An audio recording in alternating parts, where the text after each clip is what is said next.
एक लड़का जो कि काफ़ी ज़्यादा कमज़ोर होता है और सभी लोग उसका मजाक बनाते हैं। लेकिन क्या होगा अगर वह लड़का दुनिया का सबसे पावरफुल हंटर बन जाए? यह जानने के लिए इस कहानी के अंत तक आपको रुकना होगा। तो यह कहानी शुरू होती है और हम जेजू नाम के एक आइलैंड को देखते हैं जहाँ पर कुछ एंट मॉन्स्टर ने हमला कर दिया था। वहाँ पर हम कुछ फाइटर लोगों को भी देखते हैं जो कि इन मॉन्स्टर्स से फाइट कर रहे थे। ये सभी हंटर्स इन मॉन्स्टर्स को मार ही रहे थे, लेकिन तभी मॉन्स्टर्स की संख्या बढ़ जाती है और ये एंट मॉन्स्टर इन लोगों पर भारी पड़ने लगते हैं। मगर तभी यहाँ पर कुछ ऊंची रैंक वाले हंटर्स आ जाते हैं और इन मॉन्स्टर्स से फाइट करने लगते हैं। इन हंटर्स के साथ हीलर्स भी होते हैं जो कि अपने साथियों को हील करने लगते हैं। अब तभी यहाँ पर इन मॉन्स्टर्स की लीडर आ जाती है और इन लोगों पर हमला करने लगती है। मगर ये ऊंची रैंक के हंटर्स काफी ज्यादा पावरफुल थे और ये लोग मॉन्स्टर्स की लीडर को हरा देते हैं। अब तभी उसी लीडर मॉन्स्टर की तरह और मॉन्स्टर्स आने लगते हैं। ये देखकर हंटर्स इन मॉन्स्टर्स से अपनी पूरी ताकत से फाइट करने लगते हैं।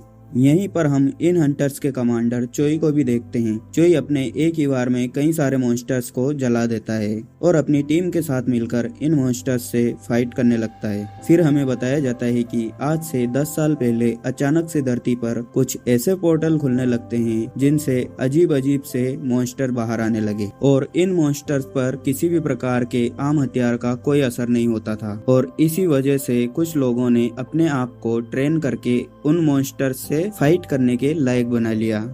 तो उन लोगों को हंटर्स कहा जाने लगा और उन लोगों के अंदर पावर भी जागने लगी।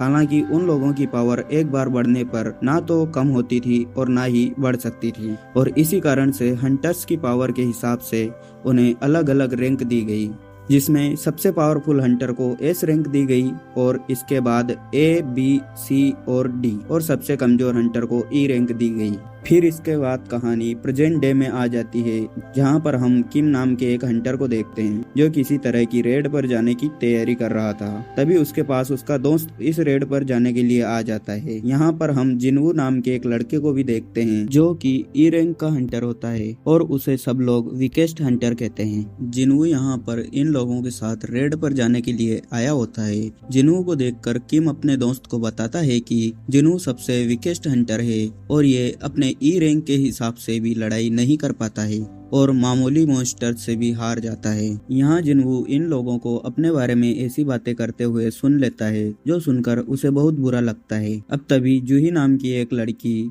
जो कि हीलर होती है वो जिनवू की चोटों को देखती है और गुस्सा करने लगती है और जिनवू को अपना ध्यान रखने के लिए बोलती है। फिर इसके बाद जिनवू और जूही दोनों अपने रेड के लीडर सोंग के साथ एक पोर्टल के अंदर जाने लगते हैं और ये पोर्टल वही होता है जिसके पीछे मॉन्स्टर्स रहते हैं। ये सभी लोग मॉन्स्टर्स से लड़ने के लिए ही पोर्टल के अंदर जा रहे होते हैं। यहाँ जिनवू अपने पास मौजूद एक चाकू को निकालता है और फिर इस पोर्टल के अंदर चला जाता है। वहीं दूसरी तरफ हम एक हंटर एसोसिएशन के लीडर गो को देखते हैं। वो बताते हैं कि हम हंटर्स जिन भी मॉन्स्टर्स को मारते हैं उनसे हमें एसेंस स्टोन और माना क्रिस्टल मिलते हैं जो कि काफी ज्यादा कीमती होते हैं। वहीं दूसरी तरफ डंजन में जिनवू एक मॉन्स्टर को मार देता है और उसे एक स्टोन मिल जाता है, लेकिन तभी एक मॉन्स्टर जिनवू पर हमला कर देता है और उसे घायल कर देता है। मगर तभी जिनवू का साथी उस मॉन्स्टर को खत्म कर देता है। यहाँ जूही अपनी पावर से जिनवू को हील करने लगती है। वहीं दूसरी तरफ मौजूद हंटर्स दूसरे मॉन्स्टर से फाइट कर रहे होते हैं। फिर हम अगले सीन में चेयरमैन को देखते हैं जो कि हमें बताते हैं कि कुछ स्टोन ऐसे भी होते हैं जो कि सिर्फ ऊंची रैंक के मॉन्स्टर को मारने से ही मिलते हैं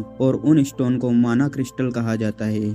उन स्टोन की मदद से मॉन्स्टर से लड़ने वाले वेपन और काफी सारे एक्सपेंसिव चीजें बनाई जा सकती है। फिर अगले सीन में डंजन में सभी लोग मिलकर इस डंजन के बॉस को मार देते हैं। यहाँ जूही भी अब जिनवू को ठीक कर देती है और फिर उस पर गुस्सा करने लगती है। जूही जिनवू से कहती है कि तुम्हें यह हंटर वाला काम नहीं करना चाहिए क्योंकि यह काम करते हुए तुम्हें हमेशा ही चोट लग जाती है और अगर ऐसा ही चलता रहा तो एक दिन तुम्हारी जान भी जा सकती है। यह सारी बातें सुनकर जिनवू को काफी दुख होता है। अब यहाँ पर ये लोग मॉन्स्टर को मारकर वापस जाने लगते हैं, लेकिन तभी यहाँ पर इन्हें एक और सुरंग दिखाई देती है जिससे ये लोग समझ जाते हैं कि यह एक डबल डंजन है और यह देखकर इन्हें ऐसा लगता है कि इस सुरंग के अंदर इन्हें माना क्रिस्टल मिल सकते हैं और यह सोचकर अब कुछ हंटर इस सुरंग के अंदर चलने की जिद करने लगते हैं, लेकिन इनके लीडर सोंग इनसे ऐसा करने से मना करने लगते हैं और कहते हैं कि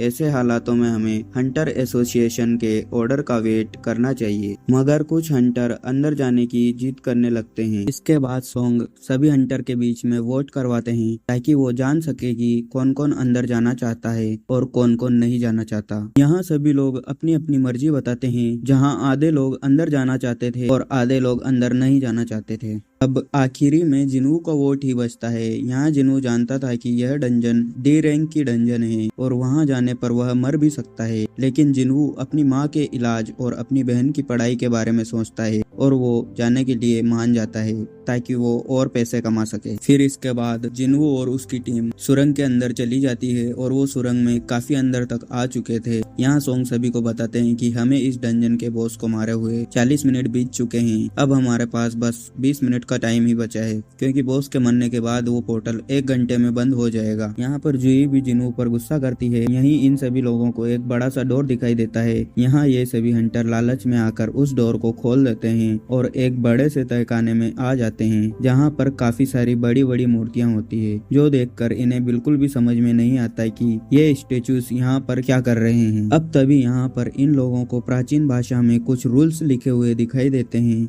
यहाँ सोंग उन रूल्स को पढ़ता है और बताता है कि यहाँ का पहला नियम यह है कि देवता का सम्मान करो, और दूसरा नियम यह है कि देवता की तारीफ करो, और तीसरा नियम यह है कि देवता के लिए अपनी भक्ति को साबित करो। यहाँ इन लोगों को यह बात समझ में नहीं आती है कि यह रूल्स किस देवता के लिए लिखे हुए हैं। अब तभी जूही को ऐसा लगता है कि उसके पीछे रखी मूर्ति की आंखें हिल रही है। जूही यह बात जिनू को बताती है। यहाँ ये लोग यह देख ही रहे थे कि तभी इस तहखाने का डोर बंद हो जाता है, जो देखकर एक हंटर उस डोर को खोलने लगता है, लेकिन तभी डोर के पास खड़ी मूर्ति अचानक से जिंदा होती है और उस हंटर पर हमला करके उसे मार देती है।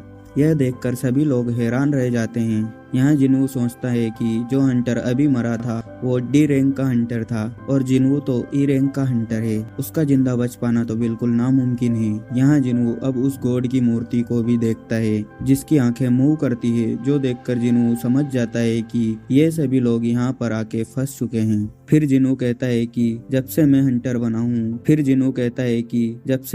बना हूँ तो मैं हमेशा ही अपने मिशन के दौरान खतरों में फंस जाता हूँ, और अब मैं कई सारे खतरों में फंस चुका हूँ और अब मुझे इस चीज की आदत हो चुकी है। जिनू बताता है कि उसके पास पैसों की भी बहुत कमी है और इसी वजह से उसके पास अच्छे हथियार भी नहीं है। फिर भी वो अपनी जान जोखिम में डालकर बड़ी रैंक की डंजन में जाता है ताकि वह और पैसे कमा सके। यहीं प्रेजेंट टाइम में वो गॉड की मूर्ति इन सभी लोगों पर हमला कर देती है, लेकिन उससे पहले ही जिनू सभी लोगों को नीचे बैठने के लिए कहता है और जिनू की वजह से सभी लोगों की जान बच जाती है। मगर यह देखकर सभी लोग डर जाते हैं और किसी को कुछ भी समझ में नहीं आता कि यहाँ पर क्या चल रहा है।